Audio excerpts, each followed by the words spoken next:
नेपाल में प्रोटेस्ट चल रहे हैं, ये तो आप सब जानते ही होंगे। लेकिन क्या आप ये जानते हैं कि नेपाल में जो प्रोटेस्ट है वो सिर्फ इसीलिए ही नहीं हो रहे क्योंकि सरकार ने कुछ ऐप्स को बैन कर दिया, जिसमें यूट्यूब, इंस्टाग्राम, फेसबुक, व्हाट्सएप जैसे ऐप्स भी हैं।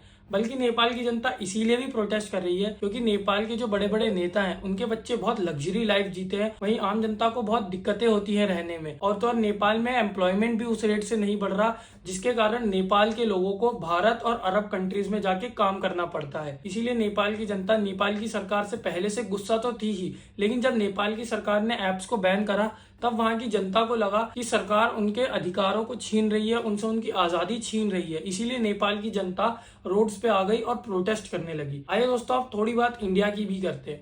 तो क्या दोस्तों इंडिया में एम्प्लॉयमेंट उस रेट से बढ़ रहा है जिस रेट से बढ़ना चाहिए? आज भी दोस्तों इंडिया के कई लोग इलीगली और लीगली माइग्रेट करते हैं। कई लोग डंकी मार के यूएस, यूरोप और कनाडा जैसे देशों में जाते हैं। कई लोगों को अरब कंट्रीज में छोटी मोटी नौकरियां करके गुजारा करना पड़ता है।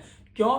क्योंकि इंडिया में एम्प्लॉयमेंट नहीं है। और तो और नेपाल के नेताओं के बच्चों की तरह ही इंडिया के जो नेता हैं उनके बच्चे भी बहुत लग्जरी लाइफ जीते हैं। उनके बच्चे भी बाहर देशों में जाके पढ़ते हैं, बाहर देशों की नागरिकता ले लेते हैं। और वहीं अगर आम जनता का हाल देखें तो कई ऐसे गांव हैं जहां पे आज तक स्कूल बन ही नहीं पाए हैं, जहाँ के बच्चे आज भी नहीं पढ़ पाते। और अगर स्कूल्स हैं भी तो इतने खराब हालतों में है कि वहां बैठना तक मुश्किल है। तो दोस्तों हमारे देश के हाल नेपाल जैसे हों उससे पहले ही हम सबको सरकार से सवाल करना चाहिए कि आखिर क्यों हमारे देश में एम्प्लॉयमेंट नहीं बढ़ रहा। आखिर सरकार ने क्या स्टेप्स उठाए हैं माइग्रेशन को रोकने के लिए? आखिर सरकार ने क्या स्टेप्स उठाए हैं एम्प्लॉयमेंट को बढ़ाने के लिए? और हमारे देश में एजुकेशन हर जगह पहुंचे, इस चीज के लिए भी सरकार ने कौन कौन से स्टेप्स उठाए हैं? हमें ये सरकार से पूछना चाहिए।